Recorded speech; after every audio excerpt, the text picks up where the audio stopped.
I just streamline the whole process where you call me and you say, hey, I want to go on a fishing trip from this date to this date, and that's it. And they take care of everything, the hotel rooms, the reservations, the trip, your food, your gas, all that, everything, done. And so he did that. And he went from being this little single entrepreneur business to making millions within 2 years.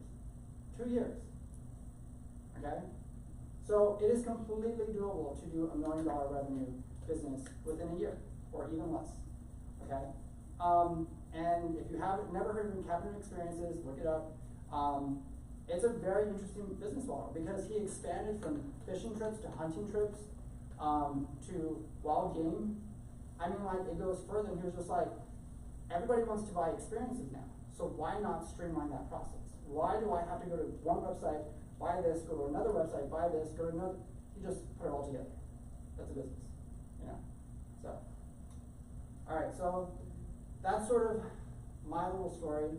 But yes, you know, I'm a digital nomad. I travel. I help people build companies, and whatever pain points they're having, I'm pretty sure I can either find what the problem is or the bottleneck is. So if you want, we can start on this side. So if you want, the questions are up there. Yeah, sure. My name is John Franco, and the type of business that I'm running right now is management consulting for small businesses. I started my first client was in South Carolina, but I want to tap into the Austin small business market, and It's huge.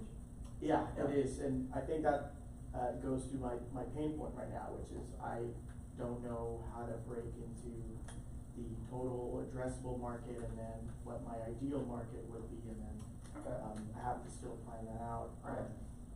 I would say I'm a solopreneur. I'm doing everything. My day job is like sales, so I gather those skills and bring it to my own business. End goal of my business, I would say, is maybe automate all the services that we offer. Okay. At some point, I don't want to be spending too much money, too much time consulting for my clients, but rather letting them do that through like a software or some type of stuff like that. Yeah. And what I'm hoping to learn from this program is just what everyone else is doing. I think we might have different type of businesses, but there's something I can learn from each and every one. Right, absolutely, yeah. I'm actually doing another program probably in San Antonio, and it's actually called networking para. Think of it like dating, but for businesses. And so the idea is like you go to an event and you network. That's what I mean.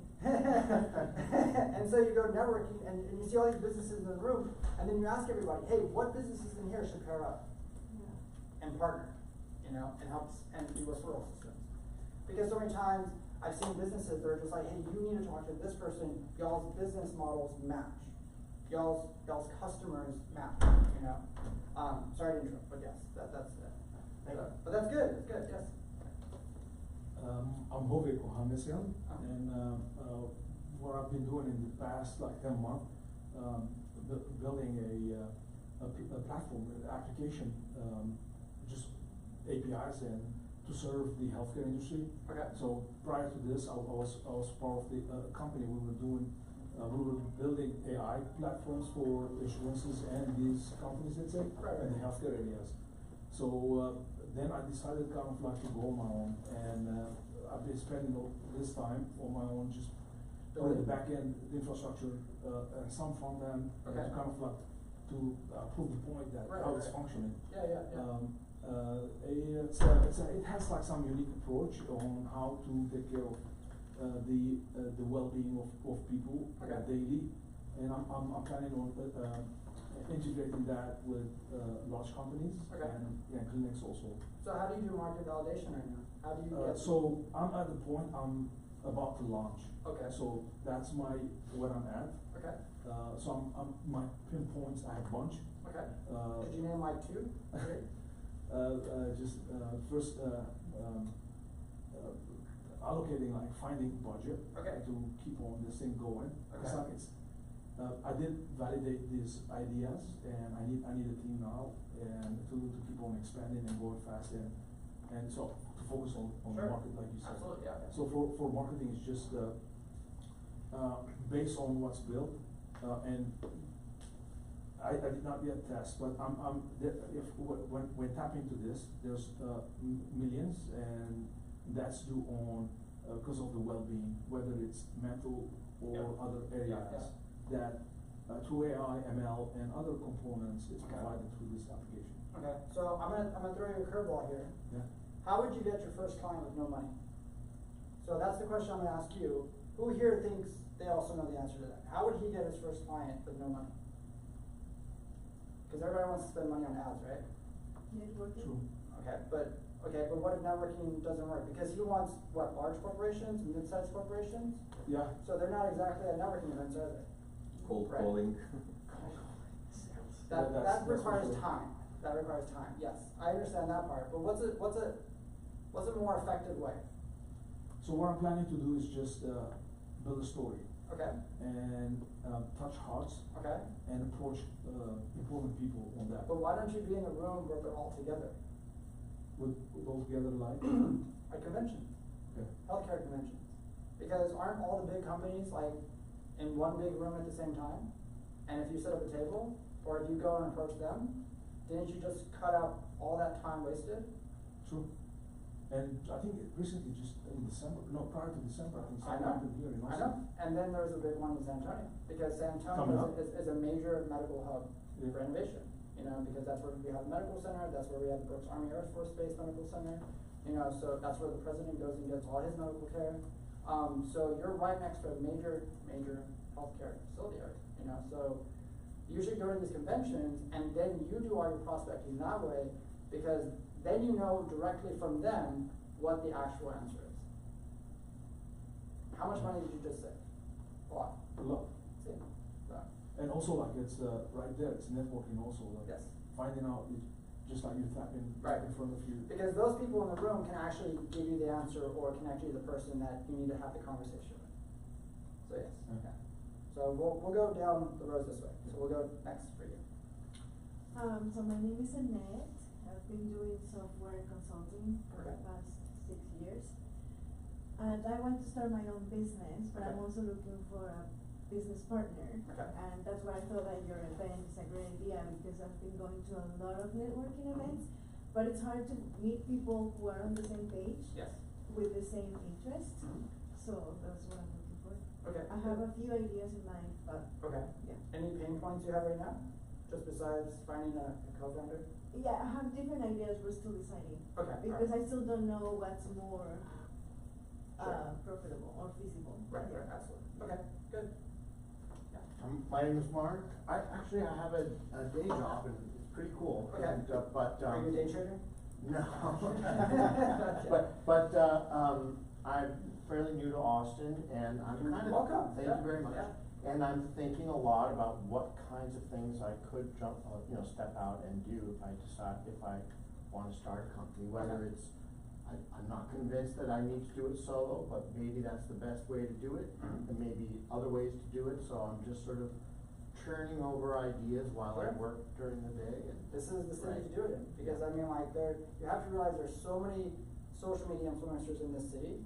It's not just social media influencers, it's the fact that like, it covers all industries. You have real estate social media influencers, you have healthcare, you have fintech, you have science, medical science, all these things, and they're all leveraging social media, you know, because why not? Like, that's free marketing, you know, so yes, so you're in a gold mine, so yeah. Hi, my name's Abe. I've been working on an idea for a platform that consolidates legislative history, statutory law, and the set of interests that voters, special interest groups, and companies might have as they correlate to specific statutory laws that they want to have changed. And so that can help form like a targeted sort of audience of politicians or public officials that they would want to invest lobbying resources in. And then on the flip side of that, also kind of simplifying what sorts of political candidates are most in alignment with the interests of voters, special interest groups, and companies. And it's an idea that I've been developing, but my biggest pain point is, well, first off, whether it's even possible, because I'm not I'm not technically trained in, the sort of AI that would be necessary to kind of consolidate and simplify that level of, complexity. Okay, so can I stop you right there? Yeah. Okay, who here thinks building an AI chatbot is you need a technical background? Who here thinks that? Thank you, thank you. It takes about 10 minutes to do what you need. Okay. Yeah. And yeah, so I guess I'm trying to learn what sort of tools, might be, available. to And I will use. definitely show that tonight, because I've learned like there is a new tool out there that I know most of you know about, but are not really utilizing enough. So we will get to that part as well. But yes, that is completely doable, and in fact, you could probably build it in your apartment, in like less than 30 minutes. So yes, that's where we are now. So you don't need to like go out and like scout for like a major firm to be like, hey, build this for me, it's gonna cost $100,000. No, it's literally just making a sandwich, that's it, so, yeah. Hi, I'm Ava. I work at a startup right now, my day job, B2B SaaS. I'm about a year into my career, and I've already learned I don't love working for people. Me too. I'm not really sure exactly what I'm planning to do. I have a couple of ideas that are fermenting. Okay. But Can we ask what one of them might be? yeah, Okay. so I've always done operations for small businesses, All right. startups. Yeah. And I think there's just a wealth of AI that's coming out, but all of the solutions remain very disparate. Okay. So as the operations manager, I find that all of my AI solutions are very handy, but they're on different platforms. Yes. It's very difficult I can integrate them easily with one platform. Right. I can't make them all talk to each other. Right, yeah. Which is frustrating. Yes. I'm not technical enough to know exactly how to solve that problem, but It's not that hard. I already know what to do, but yes, it's already not that hard, yeah. Okay, well, Okay. I'd love to make operations people, specifically for startups and small businesses, people who don't have access to Right. massive resources and Yes. don't wanna pay for like a HubSpot subscription. Yes. I would like to make their lives a little bit easier. Yes. One of the things I've learned when working with companies is most people do not map out their workflow for their business. It is literally just a hit or miss thing for them sometimes, and when I sit down with them, I say, what is your workflow? Like if you get a request, what is the entire process of your company, and what does it look like? And I say, draw that out for me. And half the time, they cannot draw. So then you don't have business. So yes, all right, thank you, yeah. All right. Hi everyone, my name is Esteban, and I'm developing a legal tech platform focused on search.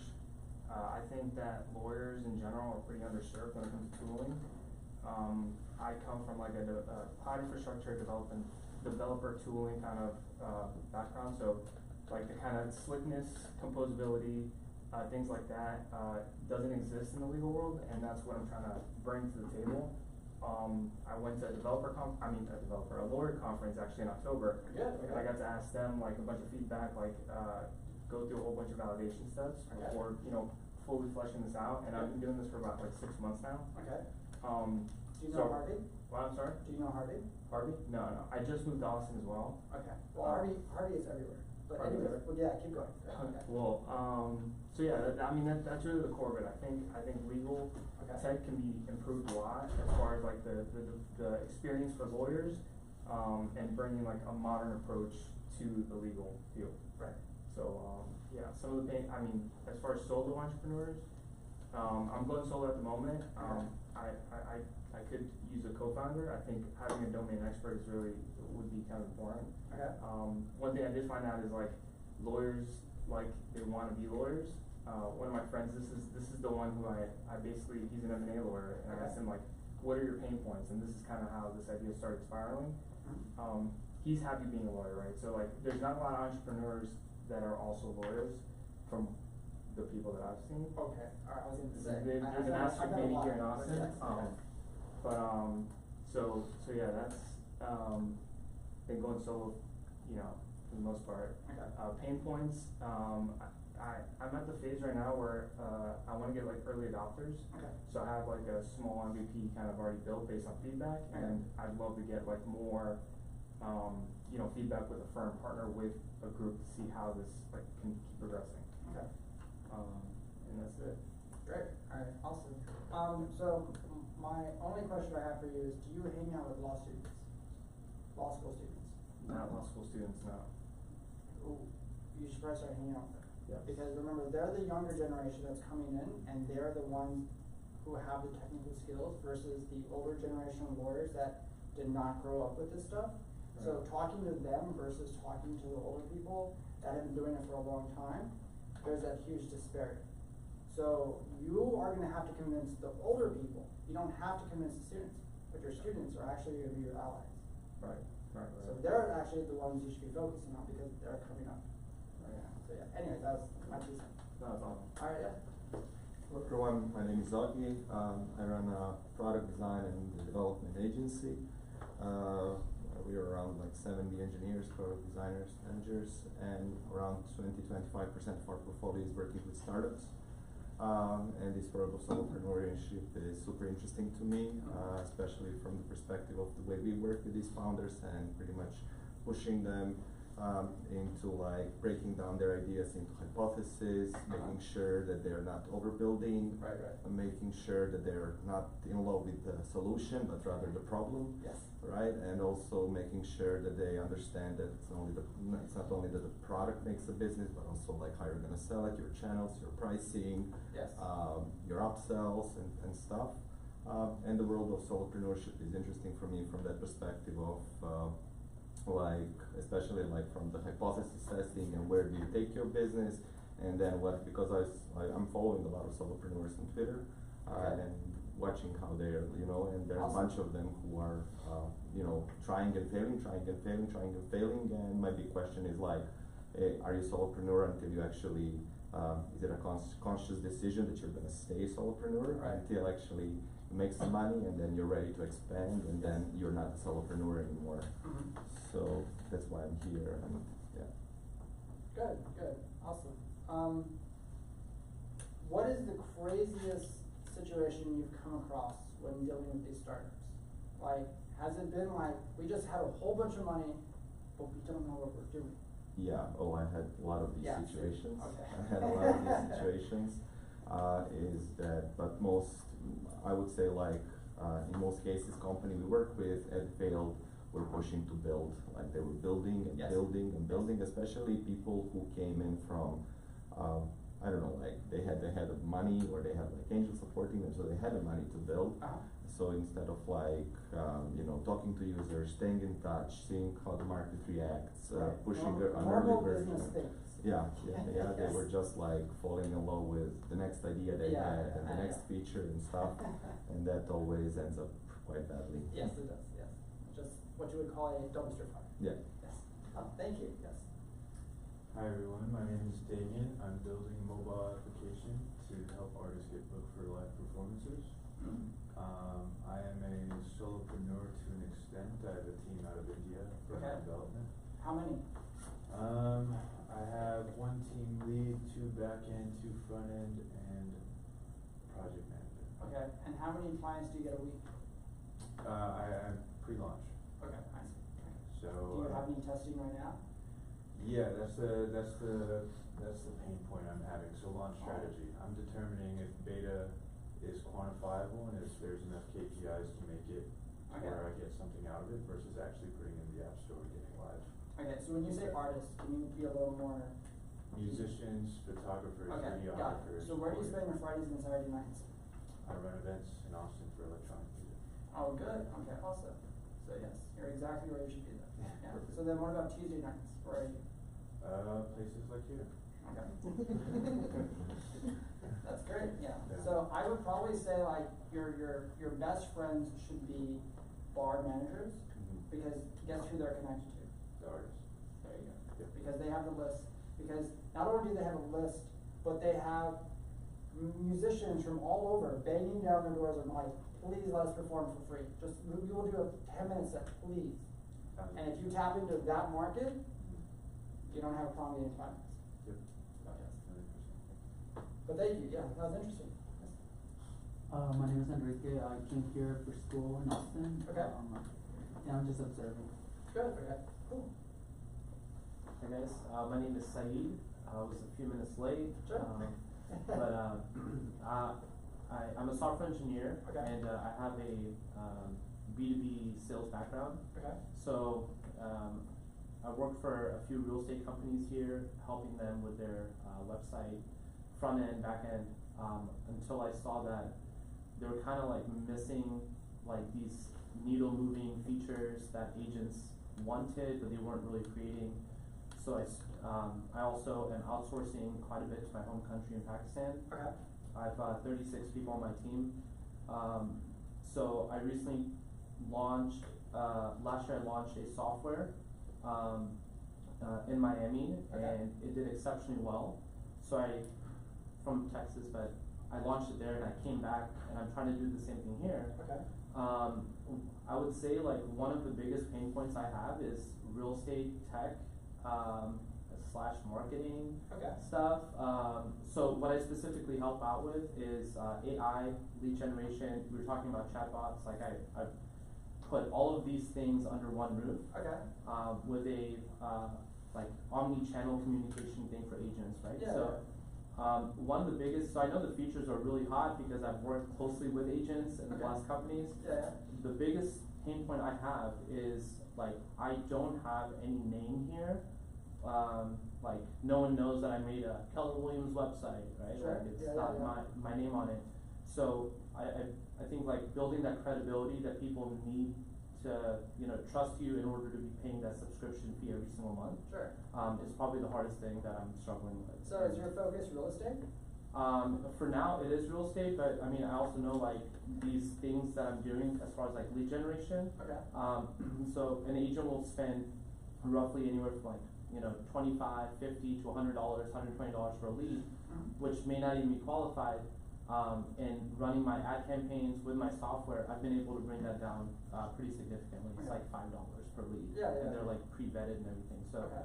I'm like, this shit's hot, but Yeah. like I don't know how to come to market, you know, as far as like presenting. So Okay. So how's your social media presence right now? horrible. Okay. You're in Austin. You need to fix that. Yeah. Like you need to be aware. Like you are in a city that money flows like it's water. Yeah. Okay. How many real estate parties do you go to a week? I just went to Realty Hack, which Okay. is a pretty big one that Spyglass Realty threw. Okay. Networked like from sun up to sundown type Sure. of thing. Met a lot of people. Set up some sales appointments with brokerages this week. Okay. And I feel like that might actually be the route. Okay. Because whenever I go to Instagram and Facebook, there's all these other software companies, and they like, I'm like, dude, you guys look like clowns, like super salesy, Right, right, yeah, very yeah, gimmicky, yeah. and I'm like, I don't want to come off that way. Sure. You know? So there's a real estate academy that's over in East Austin, Mhm. and they, I think it's Southtown Moms or something, or Southtown Realtors. And what they do is they have classrooms and they teach people how to invest in real estate. And then they go out, but the thing is they throw parties. And what do they bring to those parties? A lot of real estate agents. That's where you need to spend your time, is real estate parties. Don't go to real estate investing seminars, those are scams. In case nobody picked that up. You need to hang out with a lot of real estate agents and just get feedback. Like build an online form and just say, can you fill out this form and cover all your pain points and see what they're gonna tell you. And you figure out what you can provide back to that. Mhm. And that's how you structure your software workflow. You know, because they're gonna tell you straight off, like, oh, I can't do this, I can't do that, or I'm having problems with this, what's going on with this? Yeah. And all of a sudden you realize like, oh crap, like we were going in this direction, this is actually where they're going, Mhm. you know? And guess what? All that feedback is free. You know, you got parties, and because you're real estate agents, guess what? Free food, free beer, free, you know, free a lot I of took stuff. full advantage of that. Exactly, you know? There's an entire business model behind that, but anyway. So, yes, you're in a place where, there are so many famous real estate agents here, and you need to start hanging out with them, okay? Getting into their inner circles is tricky, but it's completely doable, okay? If I can do it, you can do it, okay? So yes, but yeah, Thank you. absolutely, yeah, so. Oh, I think you told your story, but I think everybody else would like to hear it. Yeah. So yeah, my name is Heath. Okay. I recently moved to like 6 months ago, moved Okay. to Austin. Welcome. Yeah, thank you. Yeah, before that I used to work for a startup, Okay. where I used to do like front end development and all those, like making websites, mobile app and everything Right, okay. for a startup. And then I'm working on my startup. Okay, We have built a tool. Now we are in the market. Now it's a sales part. okay, and our tool does like the software testing, as I Right. said, end to end, all types of related to any software, mobile app, child testing, everything. My pain point is like I'm little bad in communication. Okay, okay. Like to continue do follow-ups and everything. Sure. But yeah, I'm like. How would you fix that right now? Any ideas? So I'm trying to go to as many events I can, Okay. make new networks, connections with people, and I like to talk more in person compared to chat on LinkedIn or chat Yes, through that's email or true, something yes. like that. Right. Cause that doesn't answer what you want. I know. So. Yeah, I know. Sometimes I feel like LinkedIn is turning into Facebook. You know, like you Yeah. message people and you connect with them, and then you never hear back. Yeah, then they reply after like a week or 2 weeks. Oh, like, yours is sooner then. Yours is sooner. Yeah, because I'm supposed to meet at one guy. He said like he'll connect with me someone. Yeah, yeah. And we are supposed to meet like since last 3 weeks and we haven't met. I'm sure you'll talk to him in 6 months still. So. Yeah, that's an interesting story. Well, that's yeah. what I'm doing. Okay, great. Alright. Hi, I'm Jonathan. I'm just here to kind of see what is a one-person like $1 million business. On the side, I run a couple companies. They all have full teams of Nice. W-2s. So. Okay, cool. And I'm just looking for things that have less humans to deal with. Okay. Yeah, it's very tiring. Yeah, absolutely. Alright, so just for those that came in, or late, at least, this is the book. Please, if you're going to continue in this program, I hope you do. It's only 5 sessions. I'm gonna determine whether or not I continue it. But in order to follow along, please read this book. It will help you a lot to understand like where we're gonna be going. So if you're more interested as well, she also has part 2, which is big profits, tiny businesses. That's her second book. So I realize I don't have a marker, so I might have to run out and get a marker real quick. But I just wanted to show you popular solopreneur businesses. I need to go get a marker real quick because I'm going to be writing on the board. So I'll be right back, and I'll let you look through this.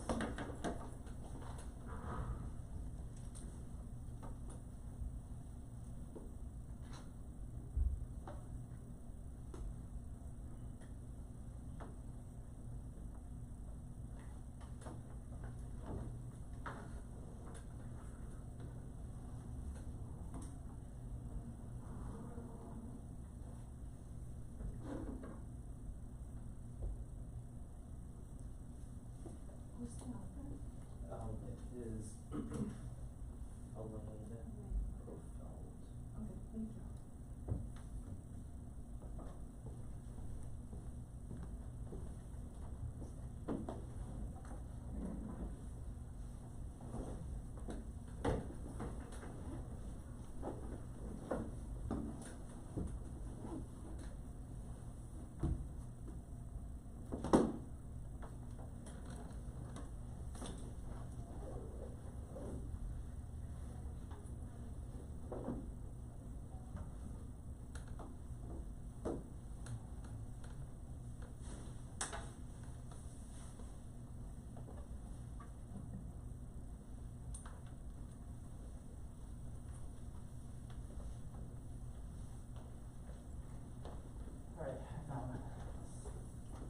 Alright, any comments on this, or some of them that seem new to you?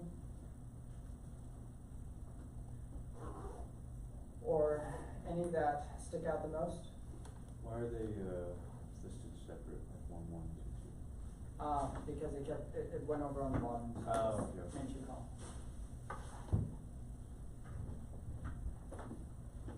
So which one has the highest potential right now?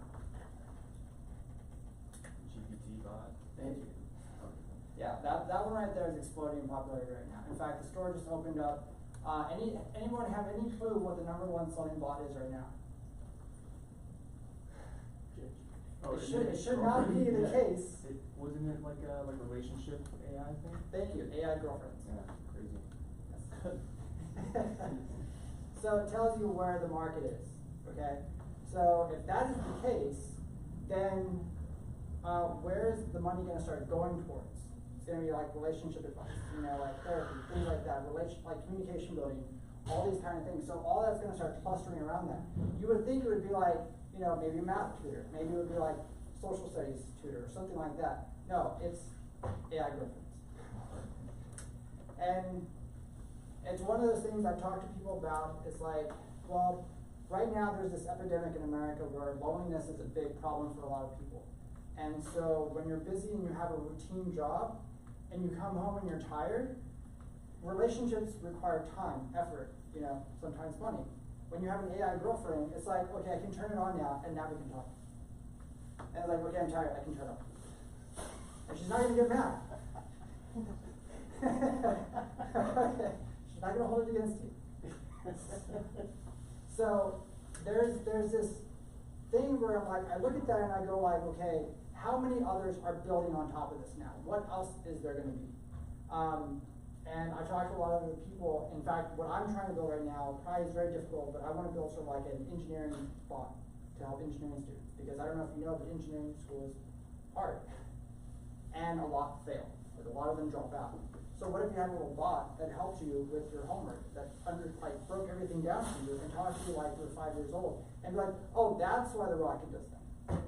You know, how many of you out here would pay for something like that? See, so there's a market for it.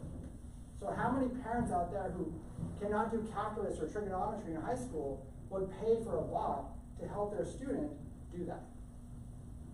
So there's this whole market that's opened up, and that's a whole business in itself. So imagine the number of people who are already sitting down, they've already hired like 100 people in Pakistan or India to start building all these bots. And guess what? It only takes like an hour to build a bot. You know, if you want to build a really good bot that's worth like, I don't know, $500,000 to $1 million, yeah, you're probably going to put like 3 developers on there. So, anybody know the parameters now of what it takes to build a bot? Like, what are your limits? No? So you can only upload 10 files. They can be Excel documents, they can be Word documents, PDF documents. The character limits for each document is 110,000 characters. That's a lot. So imagine how much information you can put into each document. So I looked at that and I went, what if I took all years of engineering, all forms of engineering, and just crammed it into those files? And then I pointed one of those files to some of the best engineers on YouTube, because it actually lets you go to YouTube and just go through all the videos. That's a lot of information. And if I was to sell that to engineering students, is that a business? It's literally just a bot. But it's worth how much? A lot of money. Thousands of dollars probably. You know, so imagine what it would take to build a real estate investing bot. How much would you pay for a bot that be like, hey, this house is $500,000. What deal do I need to put together to put down $5,000 as a deposit? Give me the layout and write up the contracts. How much would you pay for that? A lot. See? So that's why, like, I think GPT bot creation is going to sort of start to take over in this industry. Yes. Yeah. What's your view on like how they say, you know, like how copyable is your idea? Very. Yeah. So the economics behind that is, if I see that, what is it going to take for me to figure out what you did? So what happened was, some students got together and they said, okay, if this bot does this, how fast can we reverse engineer it? So then the economics would tell you, okay, if that is the case, that I can reverse engineer every GPT bot that's created, what does the value do to every bot in the store? It brings it to what? To 0. Because if I can copy your bot, and I can make copies of it, it's not worth anything. So as soon as those researchers did that, obviously OpenAI went in and fixed those loops. They fixed all those gaps. But what's stopping another one from going in and just building a reverse engineering GPT bot? Nobody's stopping you from doing that. You know, so it's a weird game right now because it's so new. So how do you prevent your AI from being compromised, right? And still have value. So I always tell people, like, if that is the case, then don't put it on the store. Put it behind a paywall and then sell it individually. So on that note, I'm going to ask you if you know this site. Is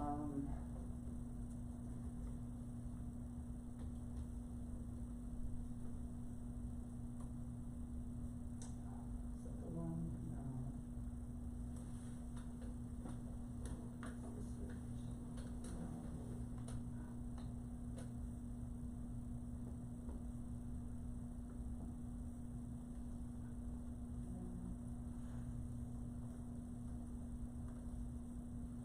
Who knows about this? Raise your hand. That's what I thought. Can you build an entire company around this? Entire business model around this? Yeah, this is basically Gumroad. It's what? It's basically Gumroad. Yeah, exactly. Yeah. You know? You could take a whole bunch of data, throw it into files, and sell those files. You could literally hire like web scrapers to go through massive amounts of databases and put together information, put it into a file, and then you throw it behind a paywall right here. You have a business. You know? So what kind of things could you sell? Anyone creative enough to answer? Fitness programs. Okay, yeah, absolutely. What else? Books. Books, right. What else? What do you call it? When they said like doctorates and research documents. Okay. What if I was a business consultant and I had all these like millions of resources and I said, hey, look, I have all these Excel files that basically gives you all these sites to help you run your business more efficient. And I threw it behind this and I say, hey, I charge $50 a month to access it. So you're basically charging people for stealing information? It would be, a better word would be crowdsourcing. You're like a curator. You're basically like doing a corp, like a developer for Patreon. Yeah. Yes. If they have copyrights. So last time I checked, most websites are not copyrighted, they're just looking for business. So if you're just taking a website and saying, hey, this website will help do your business plan, and I throw that into an Excel file, and I say, look, you need a business plan made? All these websites do that. And then I'm the one basically putting all this information into one spot, so you don't have to keep Googling stuff, and I'm just selling that information. Is there anything illegal about that? No. I'm just aggregating it. So couldn't I just build a GPT bot to aggregate information and sell that? So, built and built and built, you see? Okay? So I bring this up because it's fascinating to me to see like, where did this really come from? And the idea is where this kind of also came from. He mentioned in the back end road, but there's another platform here that most people don't ever want to touch, but yet so many people make money off of it. And the only reason I keep mentioning it to people is because it has one feature that's very unique, and that is OnlyFans. OnlyFans has a feature on there to where if you want to talk to the creator, guess what? You have to pay. Okay? So if I have Instagram, do I have to pay to message you? No, it's free. But if I want to make money, I can use OnlyFans, set it up, and you want to ask me a question as a consultant, go right ahead. It's $20, you know? Isn't that a business? So, yes, OnlyFans has this negative connotation to it, but yet so many people don't realize like all the features that are built into it, that is pretty much just like everything's monetized across the board. You know? And eventually other platforms will start to copy that, which they've already been doing. But I mention these kind of things because when you are a one-person business, you have to understand like if one thing's not working, you either pivot right away or you get your 9 to 5. That's it, you know. And if you don't know how to pivot fast enough, your 9 to 5 better still be there, you know. And that's the thing. So if we go back to this list right here, then yes, you start to see like why I kind of put these up. Yeah. So drop shipping, everybody here should know how to drop ship. If you don't, that's an important skill to learn. Like the logistics of drop shipping themselves is very like going to MBA school. Like you should know how to source products from China. Who here knows how to source a product? Thank you. Yes. Was it easy to learn? I mean, I did it like 15 years ago. It was hard back then. Yeah. So It's today, easy now. Much easier now. yeah, it's much easier today. Like how long would it take me to source a product in China? Probably like a weekend. You know? What would be, for those who don't know how to source from China, I'm curious to know, what do you think would be the first step? Google. So you must be about 30. Otherwise, you would be asked, you would say TikTok. So, yes, you would Google it and everything like that. But there's all these people that I've discovered on YouTube. There was this actually older lady who moved to China from America, and she started a YouTube channel. And she says, I will help you source your products in China, and I will go directly to the manufacturers, and I will talk to them, and I will show them your schematics, and I will make sure, like, I help do quality testing, all that stuff. And I thought, that is awesome. That is absolutely amazing. Is she a superstar on YouTube? Probably not. But guess what? She works with a lot of companies. So it doesn't really matter what her subscriber number is, you know? Before this, I brought up a few of these right here. Who knows about the world's largest wholesale markets in China? Thank you. Yes. Have you gotten to go? Okay, yes. It's amazing, isn't it? Yeah. So what makes this mall so unique is that every store, you cannot buy anything. Okay, it is all samples. It is all meant as a wholesale deal. So if you're coming in as a company and saying like, look, I like this product, I want to do this, we're going to white label it, we're going to set this up. You write up the deals, they do the contracts. You've already looked at the product, you've already touched it, you know what it's going to be like, and then you basically have it either drop ship or sent to your fulfillment company, and then that's it. But just think of it like a really massive mall, and every little shop just does wholesale. Everything from Christmas trees to like Easter bunnies to like plush animals to computers, technology, gadgets, things like that. So a lot of times companies will send people directly there, but you can now hire somebody itself, and I believe it's, yeah, there we go. So this guy right here runs a company where he will send people directly to those places for you. So you can hire somebody to put boots on the ground, and then they will do all your sourcing for you. So this is another way to do product sourcing. So why am I mentioning this? Because if you understand dropshipping, you need to be very, very good at pulling products right away. Like AliExpress, things like that.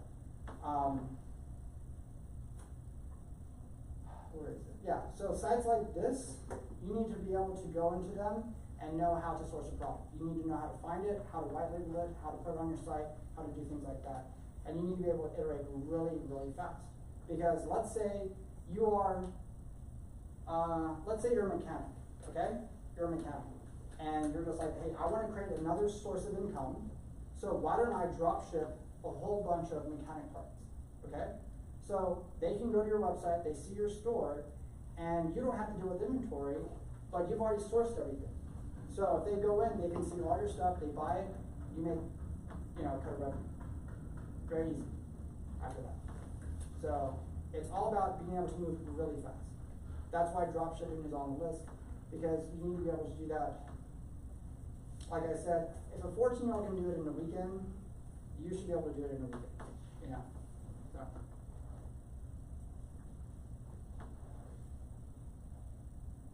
So the new ones are right here. These are the ones that are coming out for AI. So I'll let you go through that list real quick.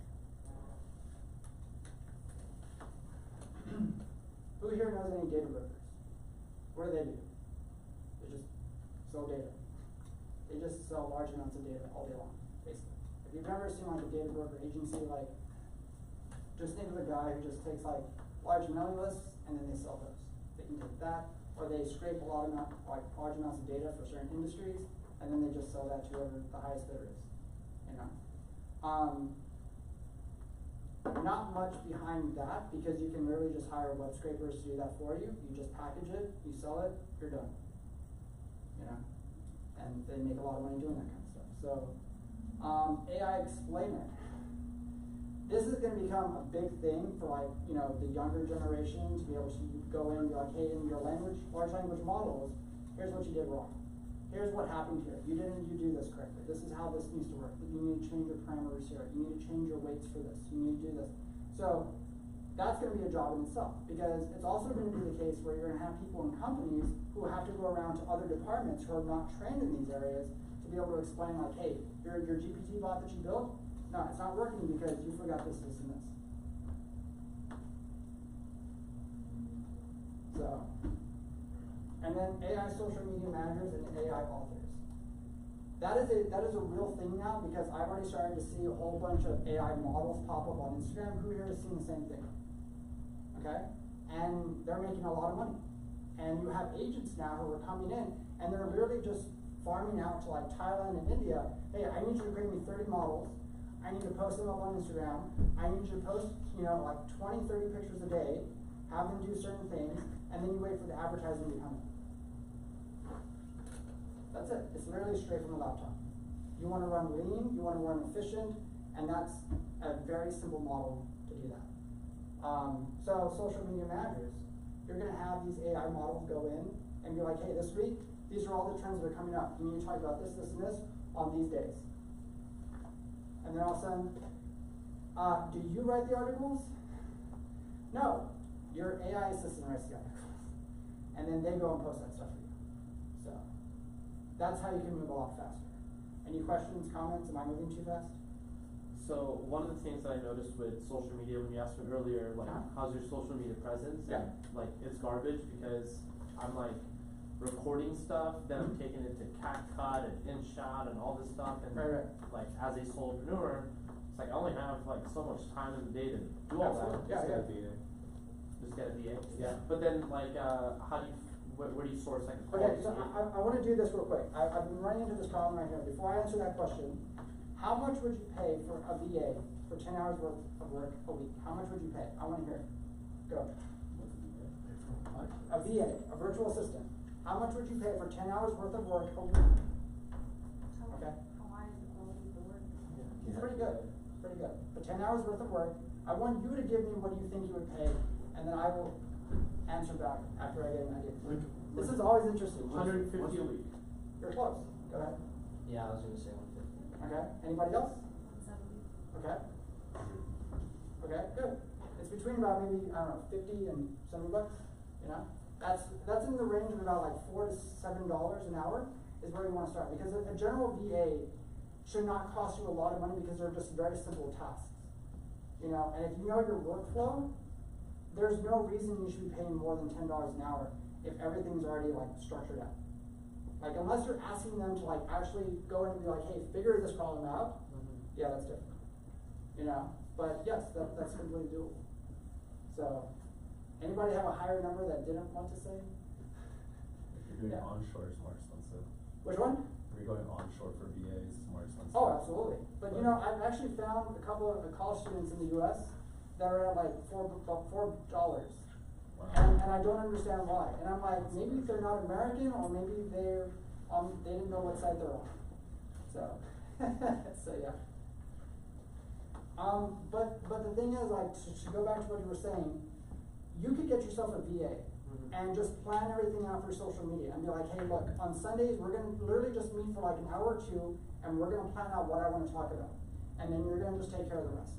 Most social media platforms now allow you to create sub-profiles for people to be able to go in and just write things, you know? Because we're getting to a point where more and more people are adding in VAs and like remote teams, and so websites and companies are realizing like, hey, we need to create sub-profiles for this stuff to be able to add in remote workers. So if you do something like that, then your social media presence will take off. So on that note, I'm going to show you this real quick because this is a very fascinating video that came out.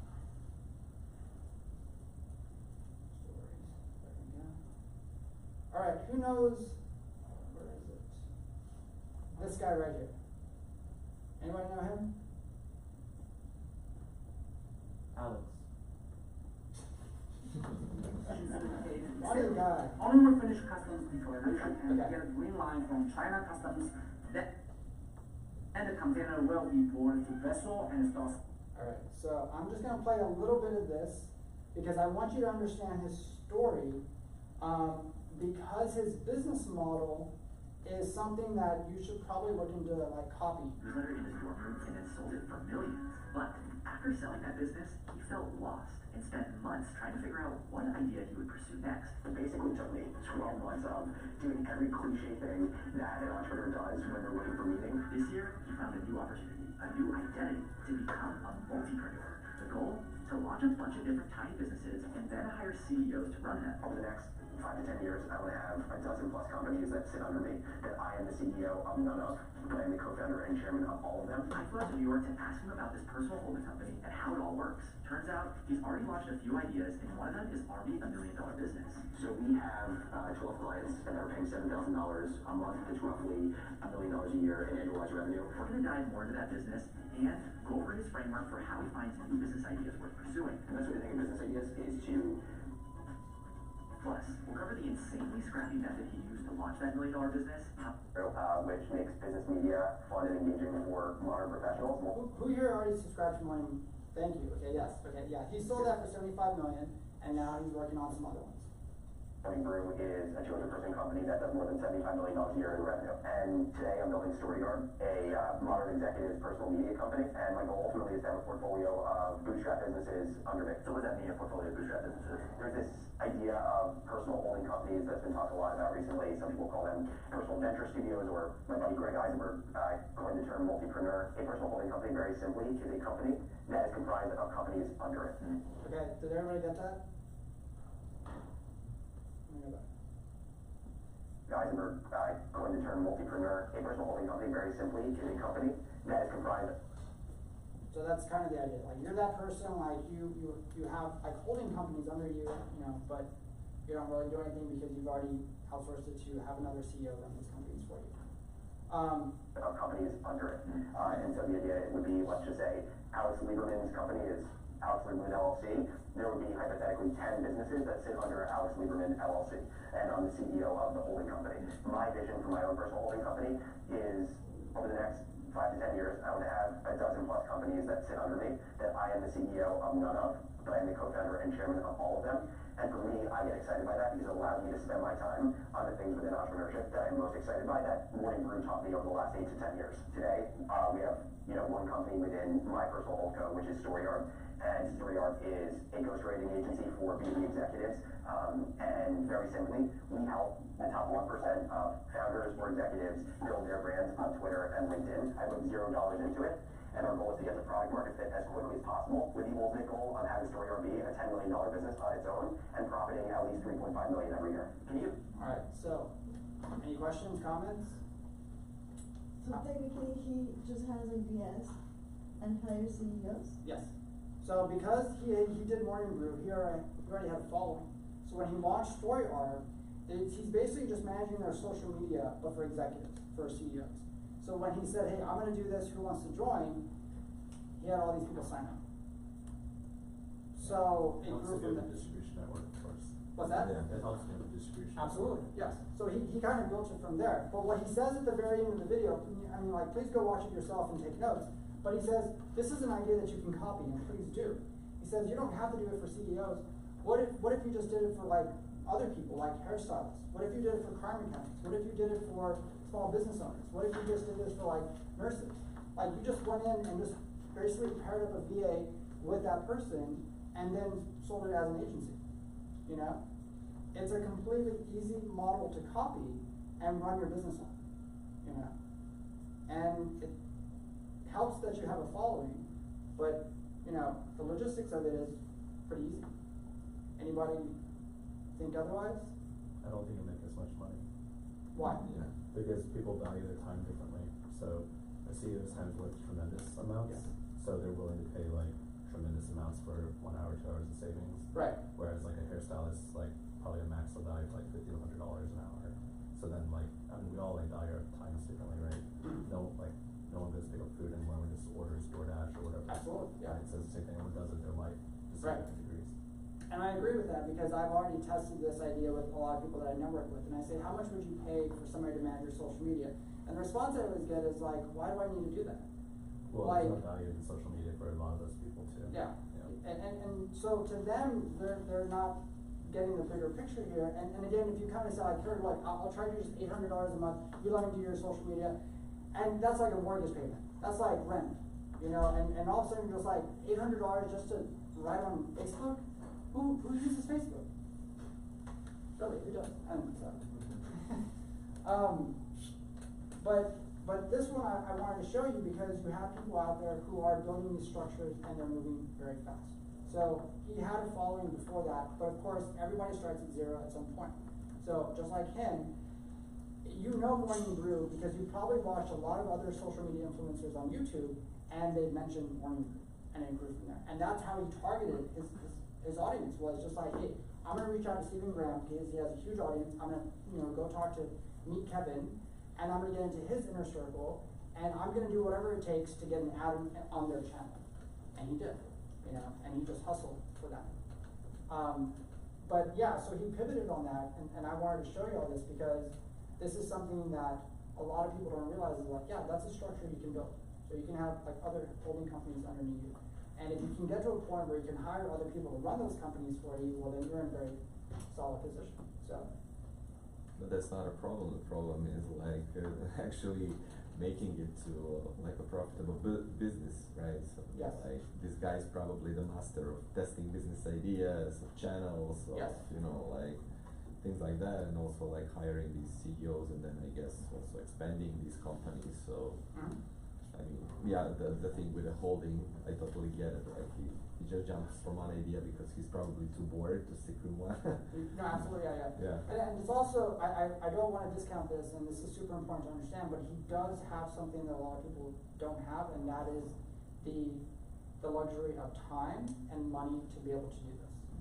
So he has that, affordability to be able to like, hey, I can take a month and just go off and like figure out, okay, how do I really want to structure this? And then he can go hire somebody and be like, okay, go run it.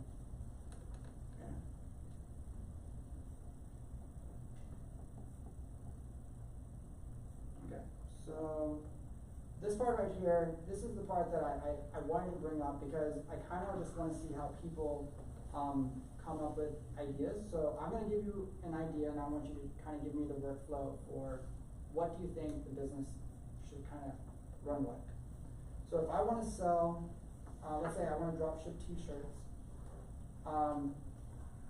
There. Oh, don't. Wow, what a night.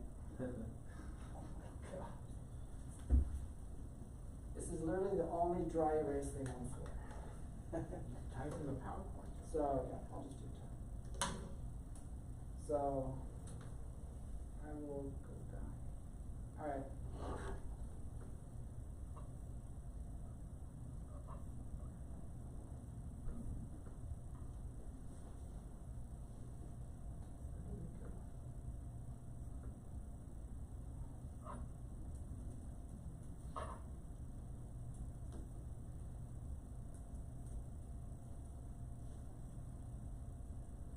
Alright, so what would be my first step to getting this off the ground? So I want to drop ship t-shirts. Okay? Like this is the way to test like your ability to innovate, and move fast. So how would you set up this business? What would you think is the first step? To who? Which one? To who? Let's say it's just general audience. Let's say we're gonna do AI t-shirts. Like I use AI to generate images, I'm gonna throw them on t-shirts and sell them. Okay? Very simple. So obviously it's gonna be print on demand. Okay? So what would be my first step? You need a web page where it allows you to take that image and place it on a t-shirt. Okay. And just kind of like position that where it's gonna be on the back, front, or as on the side. Okay. And, once you kind of like through steps, you validate that that's what you want on the t-shirt to be look like it, and just put the quantity and the quality. So if you're also. doing print on demand, there is no quantity. Remember? Okay. Yeah, print on demand is like whenever somebody buys it, the company behind you, they do all the fulfillment. So it's an unlimited order count. Can I offer a suggestion Sure. to kind of get everyone involved? Absolutely. What if we all grouped up and every group had its own idea, and then we developed a workflow for that, and then shared the idea. Do y'all like that idea? Yeah. Do you want to try that real quick? Alright, do y'all want to pair up in like 4s or 3s, or how do you want to? I will let you pair up. How about that? Okay. Yeah, hurry up in like three, if you want.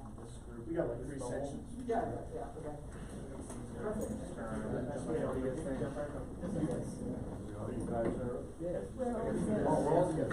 All right. We could remind each other of what everybody's ideas are. That you guys would have. Usually it's, Maybe we could, just kind of choose which one that I desire, that is the best.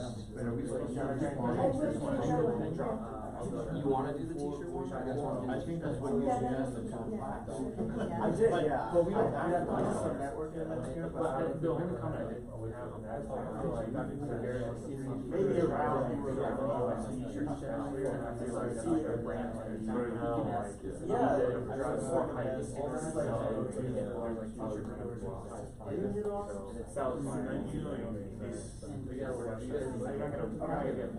You said you put your one. First one, Oh, okay. I'm not sure. I've been here for like 6 years. No, so my first client, and you make sure that my video goes. That's where my video that's where my business video actually started. Then you just a lot of it. You don't have your current employees, like, the thing is, like, it might be one and done. There isn't a point churn built into the model. For liability's sake, maybe it wouldn't have to be a Hey, crime. here's some guidelines, so there you go. Alright, and I will let y'all to it, I'm gonna put like, I don't know, like 10-15 minutes. We're coming up with an original If idea, you not want, t-shirt. it's up to y'all, it's all y'all want to do, okay? But those are basically the rules, alright, so about 10 minutes, more or less, 10-15 minutes? Okay, that's So I came in with the idea of allowing a platform that consolidates information, provides that very comprehensive format for voters and businesses. Too complicated. Too complicated. So other ideas. Icon or just get registration. Then he sends it to you. He sends it, yeah. He sends it to you. Even more complicated. I want to like a manager for businesses What's an idea that's so simple, it's like nobody's special ideas.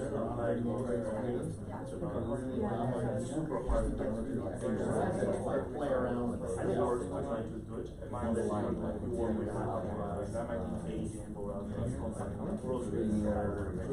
Multi-entrepreneurship company that specializes, doesn't specialize actually, generalizes in owning a multitude of tech platforms. How would you describe this? The three that we just mentioned. So let's write down, we gotta pass the idea stage, so we're gonna just do a bunch of ideas and then vote and then move on. So we've got a list. each of the. So basically, That's too broad.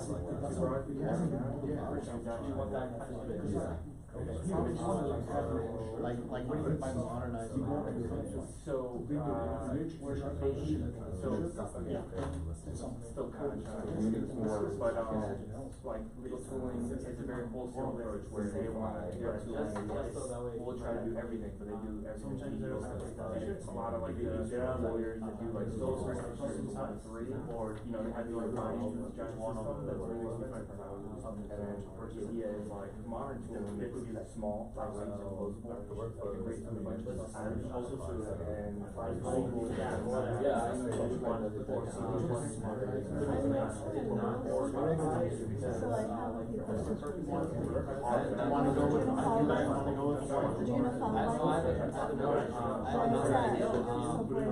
Transportation app that consolidates all possible transportation options. So Uber, Lyft, bus, train, all on one app. So many products. So you could go to. Yeah, sorry. Did you guys catch the, there's a transportation app that combines, single payment system for Uber, Lyft, bus, train, airplane ticket, all in one. So you have to. And compares the price. Next thing I can say And is. you have to involve them. Oh, it's a one-person. The more you sell, so if you were selling t-shirts, and I get it, but it's not like a constant.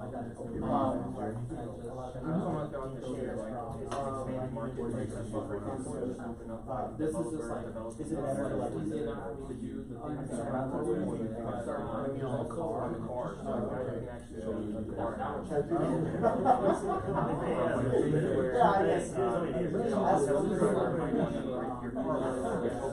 AI girlfriend. Well, like now, like we get like people would tell you like various like food or whatever at a certain time, like you can program like maybe timing things. So like you step out of the house or on Tuesdays, you know, Taco Tuesday, right? You get like the direction set or like what cars to do that.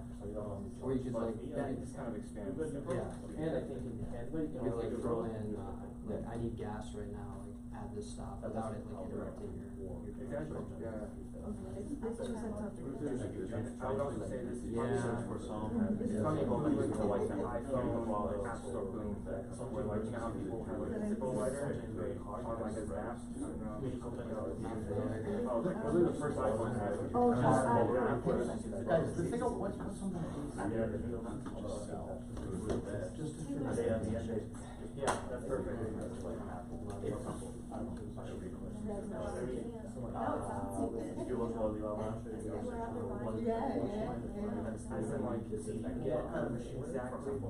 Doing like live, real time, whatever. Air fryer. ESPN post. Oh, yeah, I remember a machine. Something smaller, you know, like air fryer or. It's just like a t-shirt factory. Funny, but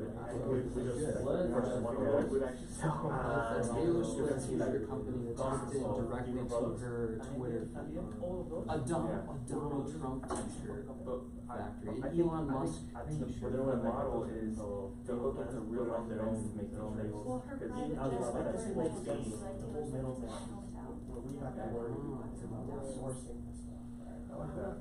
Drop shot actually. And you can customize it for every single artist. Right, exactly.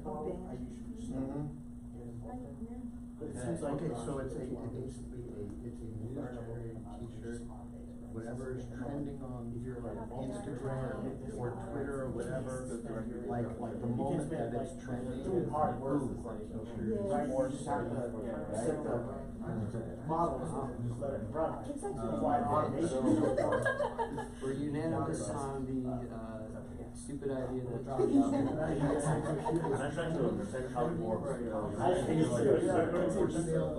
There's many people that moment you see the I mean, like the idea hook into like all like t-shirts or like ads and advertisements or whatever social media, but also gathers like info which one is the most popular like, and then you make the t-shirt. Right. And then you find like where people where the advertisers like you do it on social media,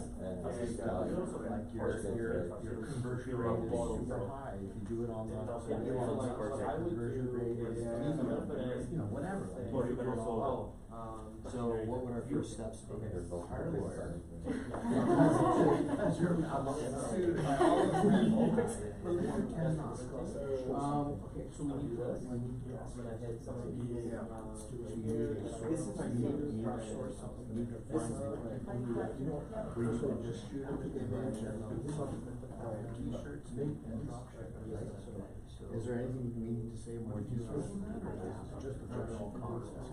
It has print partners. That was cheeky. What else?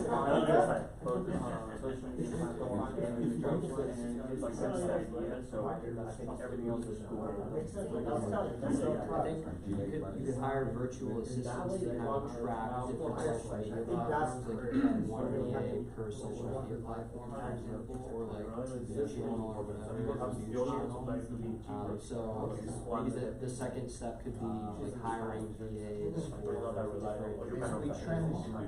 trend marketing. And then there's also services orders for like regular construction. There's orders, there's things that you can. So what do we want to do about Really, so all of these are super free, so there's these t-shirts. All of the t-shirts. Yeah, exactly. I know they're called, Right. I personally But put you it all in needed one. to, you wanted to. She's selling them, like, there Basically, isn't then we need obviously, to so I think it's pride ourselves in here's our the shirt, real I'll do it options for non-images, That's just the something that's that for parties. we need to retrieve images and stuff, and then we need to put it together so that it can be sent to our, dropshipper, right? So that's where, like, for example, I wasn't born, right?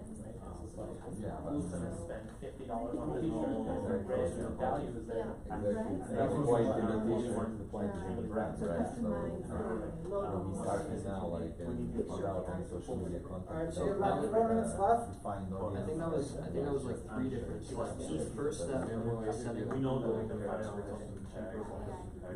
Google alerts, and then integrating that with some sort of GPT chatbot that can take the Google alerts and transmit that information to the dropshipper. Yeah, we need to look, we just need to prove that,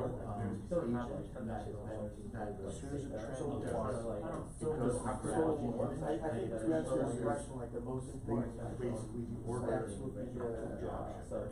When it has to then post it to our website, or wherever it is, where we're making literally to show what you're selling, like a trending t-shirt. So And then on the they website, kind of we're just like a feed, right? But in the beginning, this is, I would ever. And then we need to eventually $500,000 have test some run certified, and then basic go e-commerce systems. That's not all we do that through Shopify. whether you're, So you more create Shopify, you can just use Shopify directly through like. Yeah, and like my business is, And they also look into everything. small businesses. I wouldn't be able to do that, one of my clients. And this is actually a good job, one of my clients was interested in. Because it'll structure the data, and then you can I also wouldn't be connect able it to to provide here. that. So all of it, Unless absolutely. I was able to like have a job ship. As soon as I. I'm like, okay, I can make the chairs for like just half the price, so I'll get them here, whatever, so easier. Like quote of the day. What do you That's what I'm struggling with. I would also take more And you be like I would hit another model to say that, like, just generate something so you have like a variation of that one event. For Behind like, the walls. Right, yep, so that's what sells Yeah, that. exactly. Right, okay. So like, if that's just me asking the model, like, what, you know, basic acceleration based on this trend, give me like that amazing, so That's three where right. it has 3 things, you put them on like a fake t-shirt on our website, and you'll see which one starts getting more. So here's all the. So I can fulfill it through like Amazon. That'd be cool. What's Whatever, just like.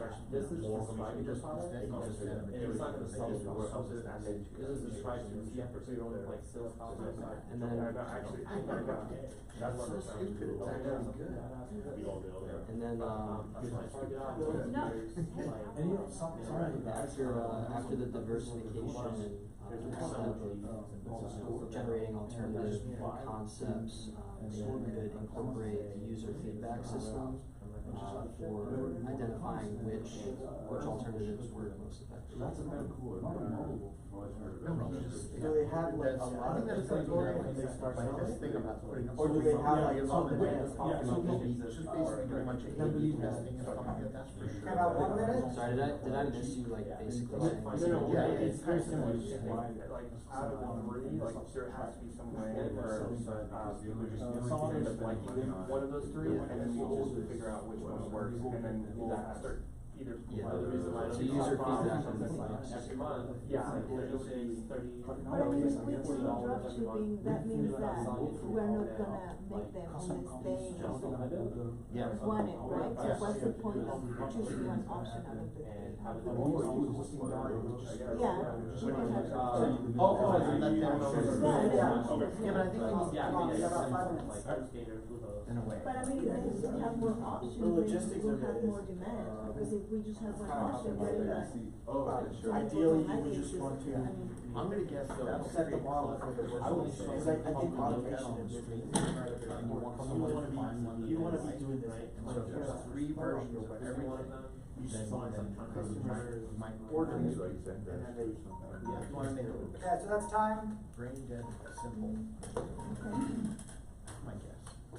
How are you looking like, for example, if I'm looking for like a shirt on Amazon, Okay, and if you see so, like. who wants to go first? Do y'all wanna go first? Who's gonna be Do our y'all wanna presenter? go first? Or we'll go, okay, in the back, y'all can go first. Ours is pretty basic. Okay. Well, we're gonna just use data scrapers, scrape Instagram and TikTok, look at what's trending, and then based on what's trending, we'll use, we'll basically collect a sample of different photos and whatever, and then we'll take that and turn it to essentially t-shirts, and then we're using VAs to confirm if anything's like copyrighted. That is amazing, that's a Yeah. simple idea. Whatever's like trending. Yeah, or that works. If it's copyrighted, we'll throw it out. If it's not, then we'll do that. Okay. Use Shopify to make a printful app, and then everything's just like print on demand. Okay. Automatically create listings, drop it into the listings, and then to get drive traffic to the site, we'll have it on Instagram or TikTok. That will basically be resharing the things that are popular. Okay. And then also employing VAs to comment into the things that are actually popular, saying, hey, you want the shirts right here. And then it's very spammy, but it totally works in that world. And then after that, yeah, and then eventually if you get enough traction, enough profit margins, you can run ads and then into a landing page. But I mean, that's kind of the beginning. So Yeah, and I will say, sometimes the most basic ideas are extremely scalable. So on your side, how much do you think it's gonna cost you a week to do that? a week, Yeah, per week. How much would you think it costs? probably max like $200 at the most, maybe like honestly probably like $100 of VA work, and then Probably, yeah. $100 VA work, and then Yeah. monthly is like 40 for Shopify printfuls, pay as you go. Yep. And the plugin costs some money, so maybe like your grand total is like 400, like 800 max a month, maybe like 600.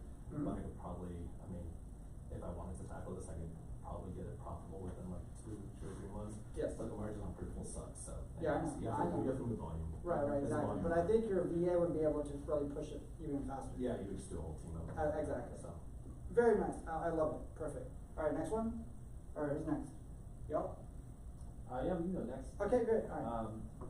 We took somewhat of a similar approach, but Okay. instead of using like Shopify or something like, you said Shopify? Yeah. We went, with the WordPress route, so, WordPress.org or .com? like WordPress, like the platform. No, .org or .com? .com.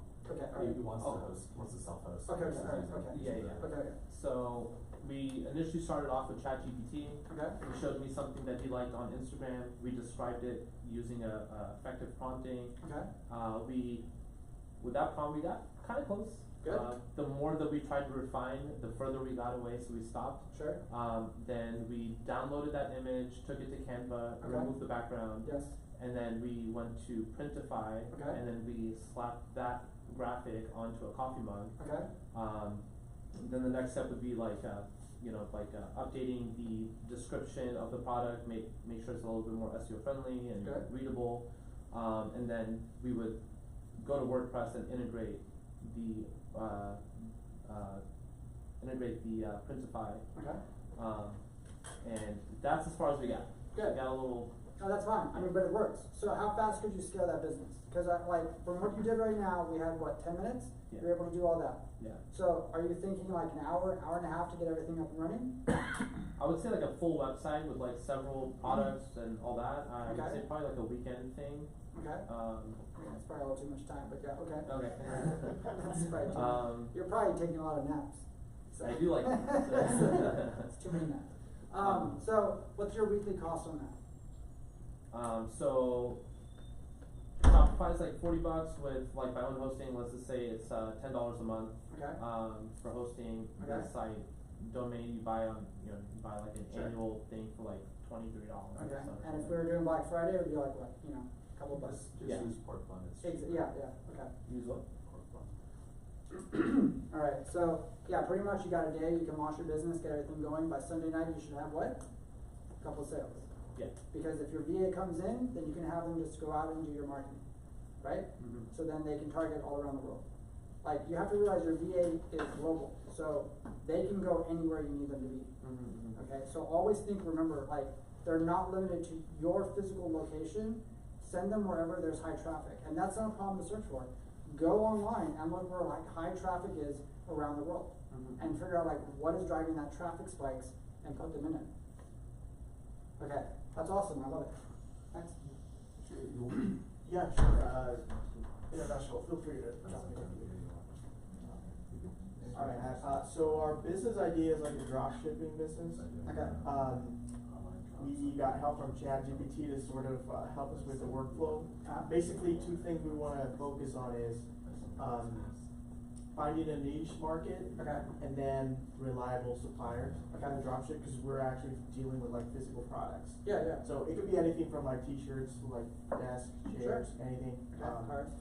And yeah, you would need to be able to be like the middleman, structure it in a way where You need to be the middleman, or somebody else needs to be the well, middleman? I guess somebody else. Okay. You would have to establish like a good e-commerce platform, like website. Okay, yes, but you would have to establish a good workflow.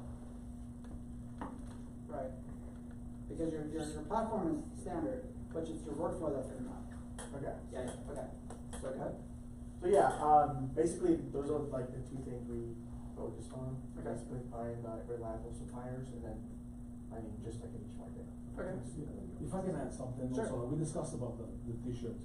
So one of the things is like we noticed having a unique application can make us different than the rest of the market. Right. What I mean by that is just like if I can make it easy for you to come and place your the image on the shirt, or if you don't have an image and you're looking for one, you can use our AI to generate an image. That's another thing.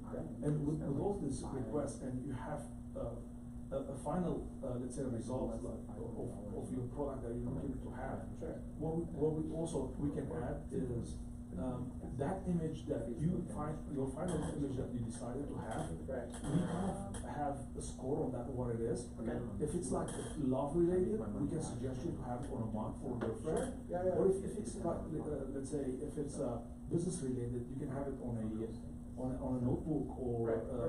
or something like more professional. Okay.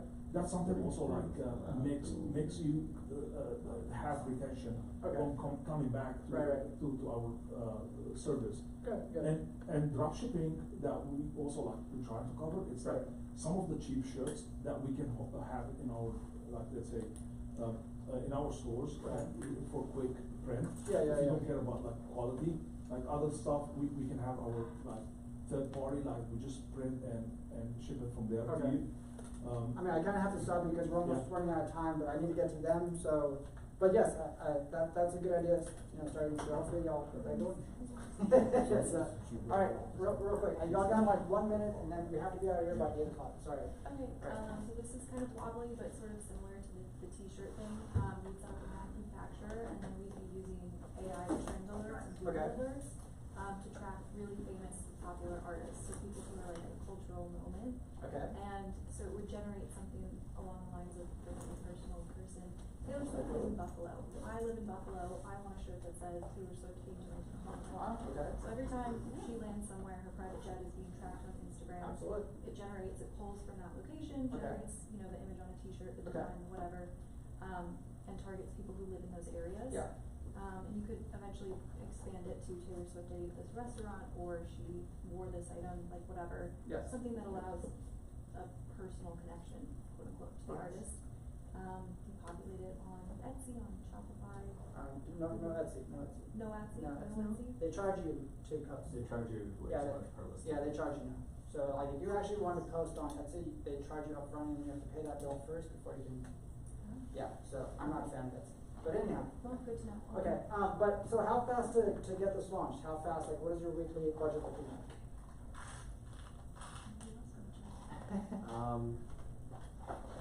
I don't think it's gonna cost any money, but it is gonna cost, I don't know, maybe 40 hours of time. Okay, is that your time or a VA's time? That's our time initially, no VAs. Okay. So, what did you all get out of all this stuff? Like, are you starting to realize like how fast you can move? Are you starting to realize like, hey, look how fast it is to get something launched and up and going? And I will always throw this back at y'all. If a 14-year-old can do a business in one day, you should be able to do a business in one day, you know? Because I think y'all have bigger bank accounts. So, okay, so that leaves me with just, we're out of time right there, but I just want to give you some homework.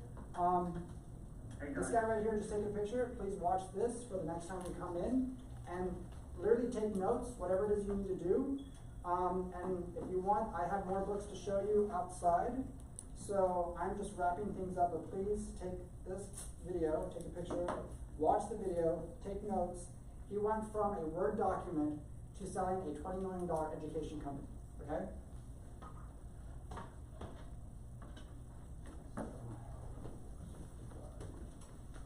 And does everybody have it?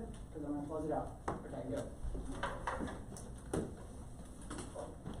And then I will be outside there if you want to just speak. And then if not, we can meet in the lobby.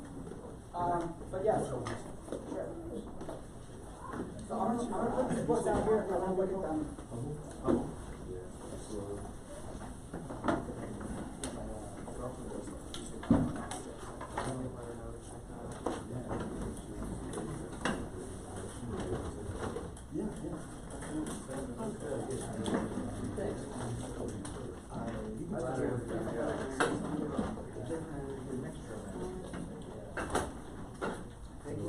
Absolutely. Thank you for coming, everybody. I appreciate your time. Hopefully she's got a couple. Oh, the Arab one? Yeah, so right now I'm working for tomorrow. I just set up my. I will get to you.